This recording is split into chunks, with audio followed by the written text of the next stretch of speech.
नमस्कार दोस्तों, अपने यूट्यूब चैनल पर स्वागत करती है। हम अर्चना ई राजमती अपने यूट्यूब चैनल पर स्वागत करती है। हमारे चैनल के नाम है अर्चना भोजपुरी गीत स्टार। हम अर्चना, हमारे चैनल का नाम है अर्चना भोजपुरी गीत स्टार।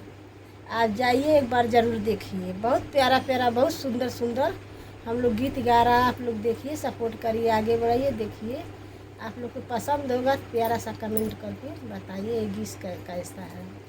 हमारे चैनल का नाम है भोजपुरी लोक गीत स्टार। सब एक बार सर्च मार के देखिए, बहुत प्यारा प्यारा गीत जा रहा है। आप लोग सपोर्ट नहीं कर रहे हैं, आप लोग देख नहीं रहे हैं। आप लोग देखिए और ज़्यादा से ज़्यादा सपोर्ट करिए, शेयर करिए, कमेंट बॉक्स में बताइएगा आप लोग को कैसा लग रहा है गीत।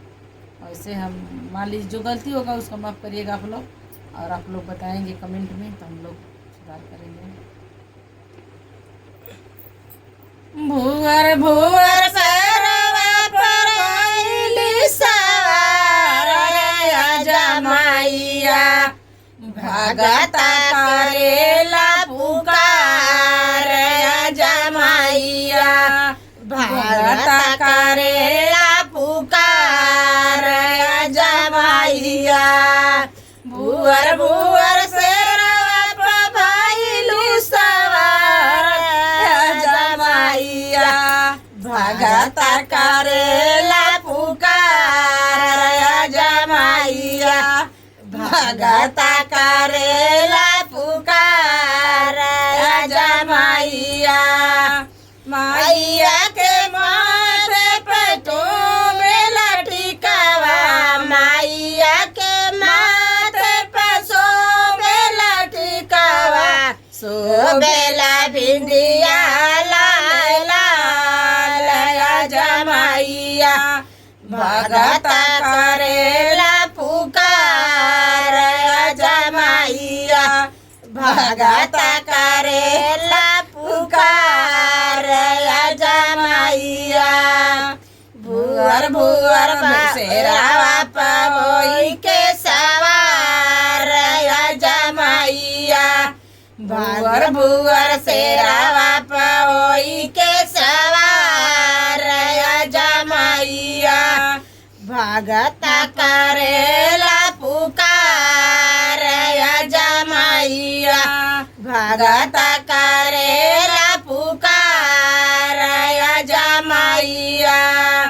माइया के घर में शोभेला हरवा, माइया के घर में शोभेला हरवा, मालावा शोभेला लाल लाल जमाइया, भगता करेला पुकार जमाइया, भगता करेला पुकार जमाइया। भूअर भूअर भैरवा पहोई के सवार जमाइया, भूअर भूअर भैरवा पहोई के सवार जमाइया। माइया के हाथ में संग सोबे, माइया के हाथ में सोबेला कंगना, हाथवा में मेहंदी लाल लाल जमाइया, हाथवा में मेहंदी लाल लाल जमाइया, भगता करेला पुकार जमाइया, भगता करेला पुकार जमाइया। भूअर भूअर सेरावा पहोई के सवार जमाइया, भूअर भूअर सेरावा पहोई के सवार जमाइया, भगता करेला पुकार जमाइया, भगता करेला पुकार जमाइया।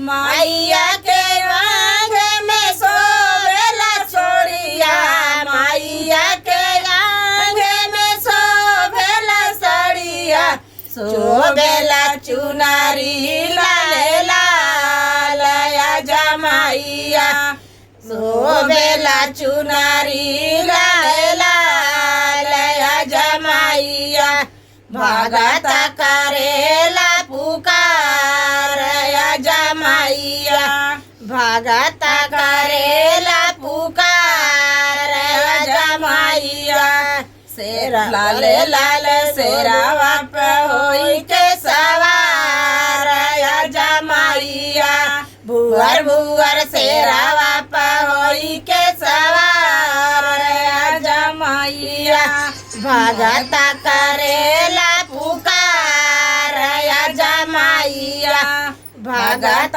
करेला पुकार या जमाइया माइया के पैरों में बिछुआ शोभे माइया के पैरों बिछुआ शोभे शोभेला में हार लाले लाल या जमाइया शोभेला में हावर लाले लाल या जमाइया भगत करेला पुकार या जमाइया भगत करेला पुकार या जमाइया भुअर भुअर शेरावा पे होई के सवार या जमाइया भुअर भुअर शेरावा पे होई के